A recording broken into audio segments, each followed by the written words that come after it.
In the film 10 Days That Shook the World, director Sergei Eisenstein captured the spirit of a mass movement so crucial it affected every aspect of 20th century history, the Russian Revolution.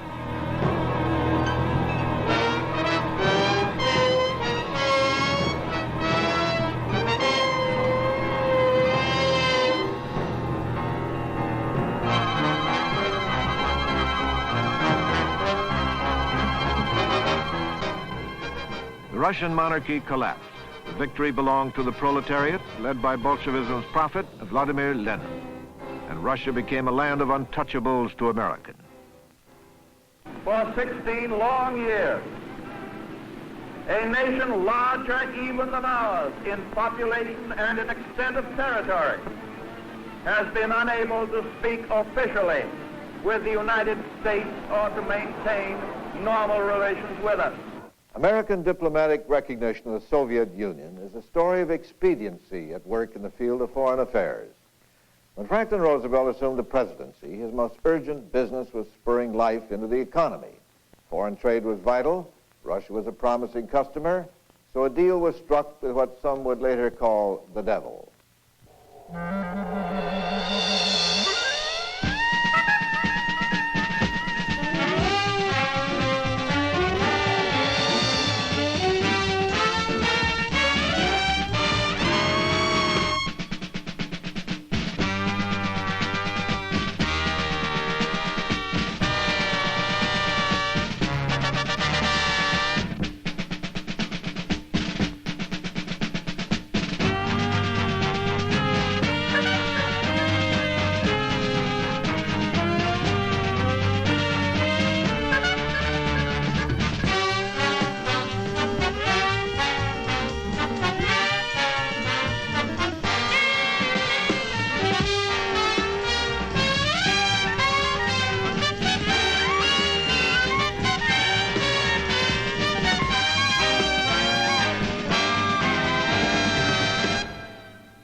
They date their royal beginnings from the victory of Muscovy princes over Mongol tribesmen. They are the Romanovs, keepers of the royal treasures, the Tsars of Russia.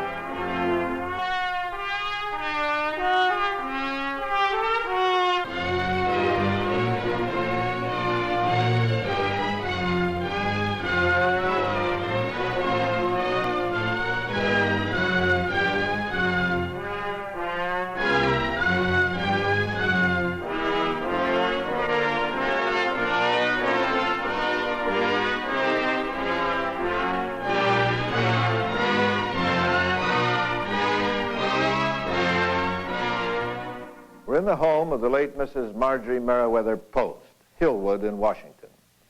This is a cultural link with imperial Tsarist Russia, perhaps the finest collection of Russian art outside the Soviet Union.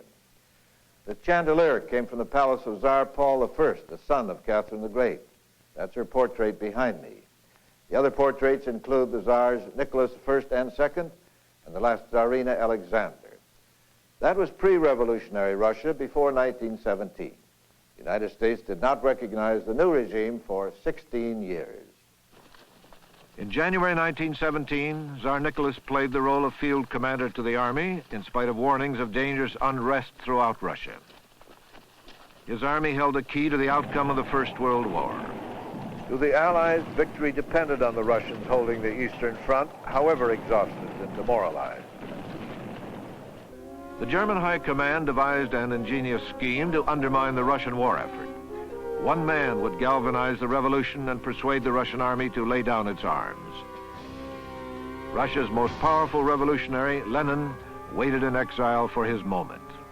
We thought that the Russian Revolution would help the Germans in their war against us, which indeed is what the Germans thought, and that's why the Germans put Lenin into Russia. You know, Lenin was living in Switzerland. The German army took him and put him on the train and ran a special train through Helsinki and into Leningrad, you know, St. Petersburg as it then was, believing Lenin would know how to organize and touch off the Russian Revolution, which would help the Germans in their war against us and injure us. In a short view, it was quite logical. It was the most important train ride in history. In a few months, Lenin would ignite the Bolshevik Revolution and become dictator of the world's first communist government. Vladimir Ilyich Ulyanov, or Lenin, passionate, ruthless, possessed. He used his brilliant mind and the power of the spoken word to control other men. His goals were to destroy the capitalist system and create a classless society, beliefs based on the doctrines of German philosopher Karl Marx. Lenin's first official act was to withdraw Russia from the war. Leon Trotsky, the second most powerful man in the Soviet Union. The leader of the Red Army was sent to Brest-Litovsk for peace talks. The German General Staff would exact a humiliating peace, demanding annexation of Poland, Lithuania, vast areas of the Ukraine, and a staggering indemnity. Trotsky was against signing the harsh peace treaty, but Lenin capitulated in order to save the revolution.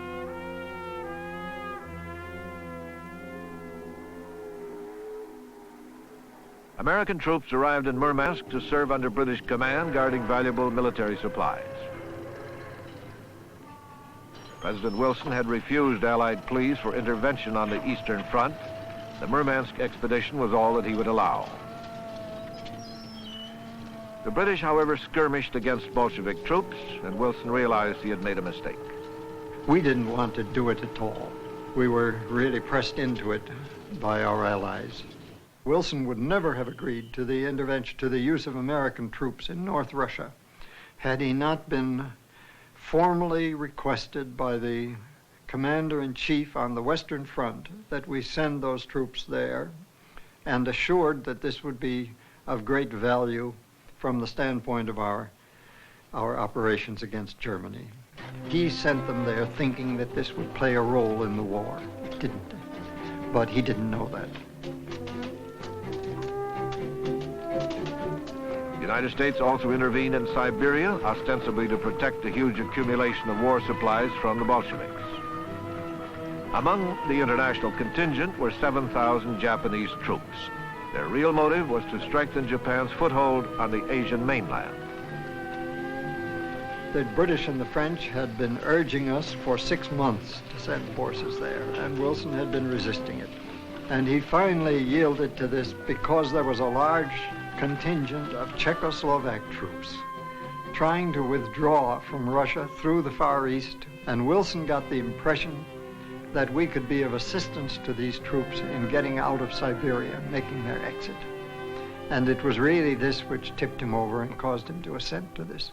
He had, unfortunately, a very poor idea of what was in the works in the Far East.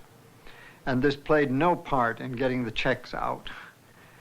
What it did was to give the Soviet propagandists good reason for 60 years to come for claiming that we had initiated a hostile act against the Soviet government. The Red Scare reached America in 1919 when bombs went off in the streets. Capitalism's bastion was defiled when a blinding explosion rocked New York's financial district at lunchtime. 16 bombs were discovered in the New York post office, all destined for anti-Bolshevist government officials. The mail became a terrorist weapon. The most arrogant attack was the bombing of Attorney General Mitchell Palmer's home in Washington. Palmer would soon make use of the fear and hysteria that gripped America. After World War I, people had the impression that radical views, radical leftist, Marxist, communist, socialist views were being carried into our society by immigrant elements. The image of the Bolshevik agitator at that time was that of a bearded anarchist from Italy or goodness knows where, but not a real American. In other words, this was a foreign phenomenon that was brought into our midst, and people took excitement from this and opposed it in very stupid and silly ways. The Palmer roundups began in November 1919. All suspected communists were corralled for mass deportation to the Soviet Union. Since the Senate had rejected the Versailles Peace Treaty, we were technically still at war, and Palmer used the Wartime Sedition Act to deport aliens accused of anarchism. The Justice Department formed a special anti-radical intelligence division and named young J. Edgar Hoover to run it. He ran it efficiently.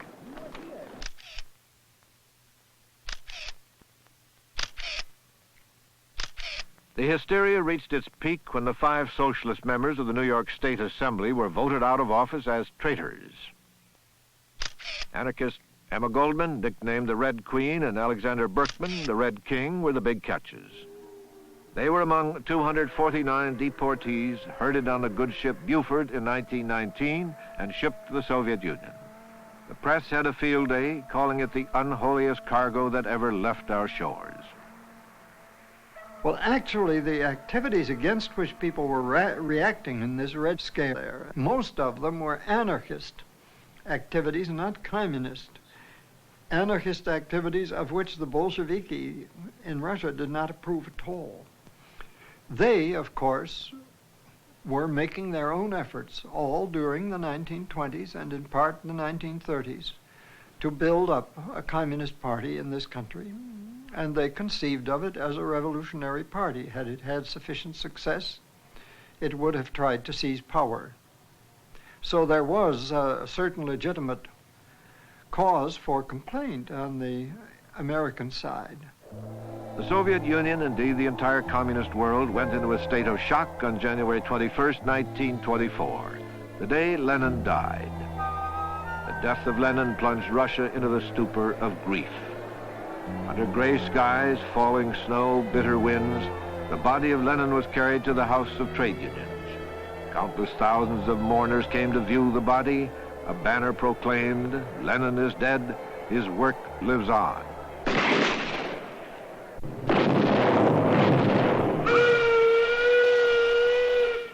All of Russia observed a moment of silent mourning.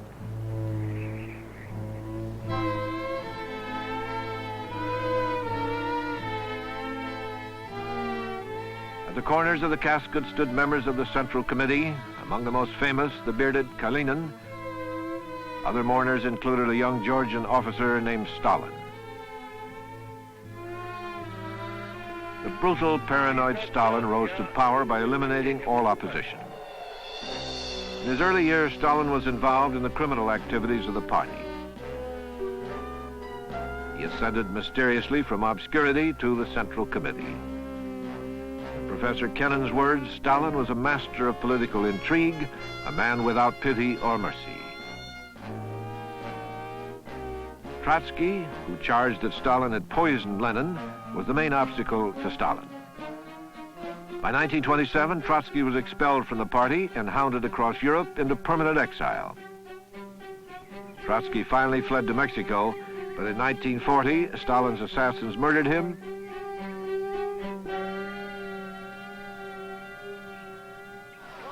Russia's peasant farm owners, the kulaks, became Stalin's next victims. His first 5-year plan forced millions of peasants onto collective farms. Resistors were killed. Nearly 3 million people are thought to have died. The industrialization program forced other millions into labor camps. The workers were used to build dams, railroads, power plants, and factories. In order to meet the goals set by the 5-year plan, Russia would have to import on a gigantic scale. America was the logical trading partner. But the booming American economy of the late 20s did not need Russian trade. Later in the Depression, it would. Despite the lure of trade, Russia remained anathema to the U.S. Diplomatic recognition was withheld. Russia's Bolshevik philosophy ran against the American grain. We were the only nation to isolate Russia from normal diplomatic relations. Stalin's orders to the Comintern, the Communist International, were to incite revolution in every capitalist society. America was a prime target for agitation.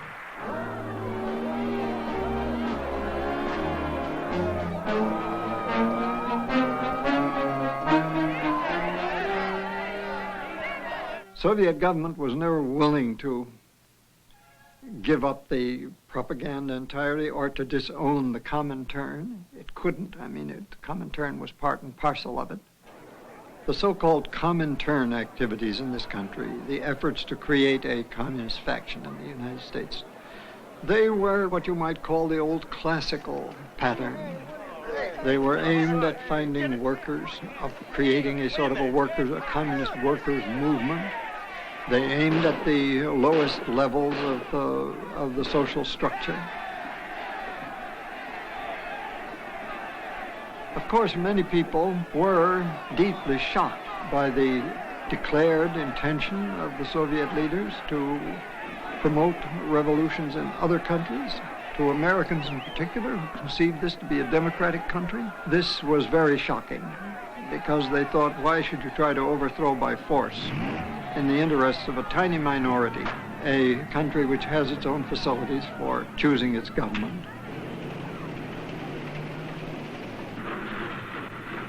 Pressures on the United States to recognize the Soviet Union increased.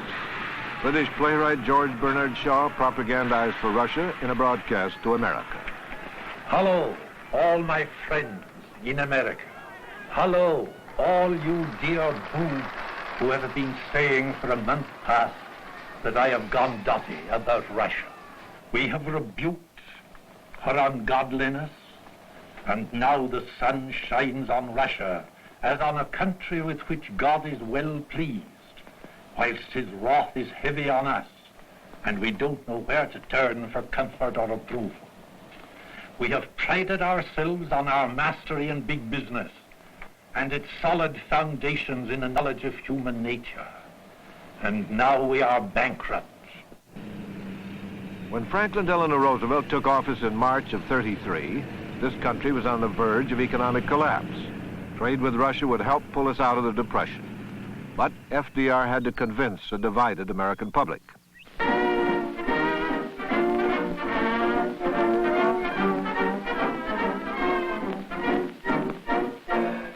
Washington, former Senator Brookhart expects the Soviet to buy $520 million worth of goods.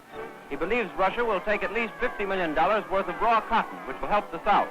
Besides, he anticipates $30 million orders for textiles, which will benefit New England and Carolina mills, among others.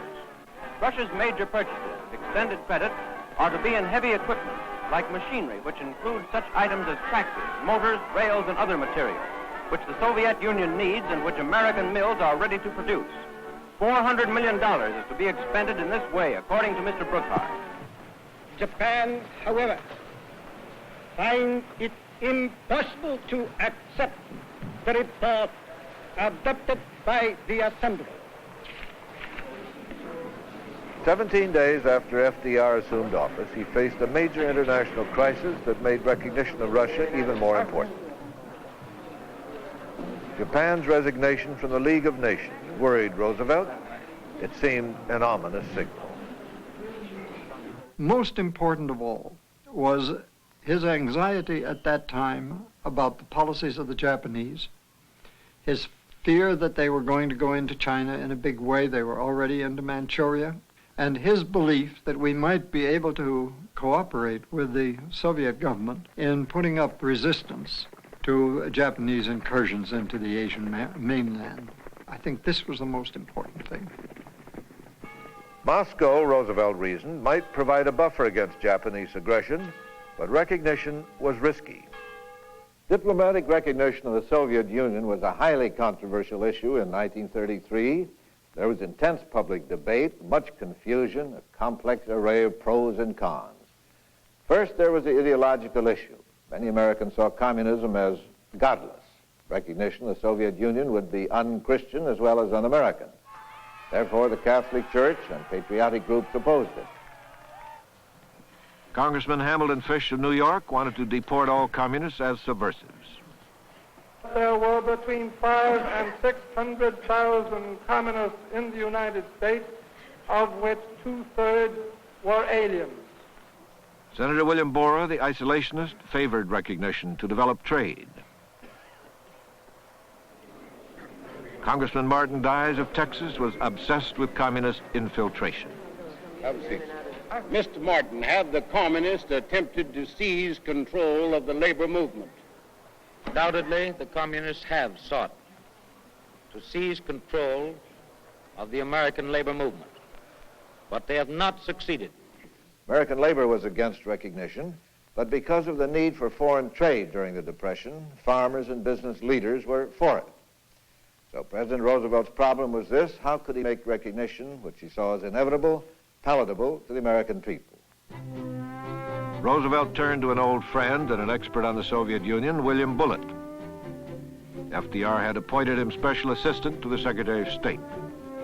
Bullitt was a brilliant, well-born, well-educated man, a dilettante. To my knowledge, he had never really had a profession. He had lived around in Europe, a very amusing and stimulating man to be with. The president met secretly with Bullitt and Secretary of State Cordell Hull to develop a recognition strategy. What evolved in the Oval Office was a plan for covertly encouraging discussion of recognition with Russian officials. Bullitt would bypass most State Department channels and report directly to the president. Bullitt's charade carried some disastrous possibilities. Public revelation would abort the plan.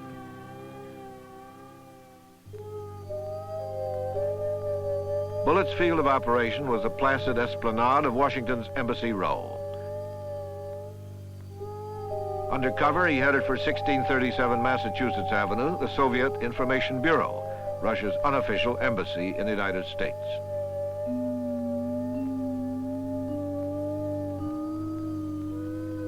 Bullitt made known to the Russians Roosevelt's desire to open negotiations. Maxim Litvinov was the man Bullitt believed critical to the success of the mission. Delicately worded secret cables invited Litvinov to America. Moscow approved. What he did was to get Litvinov over here to discuss these matters and get Litvinov to sign up to a whole series of public statements which would serve to relieve the anxieties of these particular elements of American public opinion, from which he expected opposition. Characteristically, he got assurances which would look good to the American public, but which didn't mean a thing when it came to real dealings with the Russians. Behind closed doors at the White House, Litvinov, Secretary of State Hull, Bullitt, and the President negotiated a series of agreements, then presented diplomatic recognition as an accomplished fact. Yesterday's exchange of notes between President Roosevelt and myself opens a new page in the development of relations of real friendship and of peaceful collaboration between the two largest republics in the world. And I believe sincerely that the most impelling motive that has lain behind the conversations which were successfully concluded yesterday between Russia and the United States was the desire of both countries for peace, the desire for the strengthening of the peaceful purpose of the civilized world. Our expectations were soon disappointed. President Roosevelt had been somewhat of a cynic.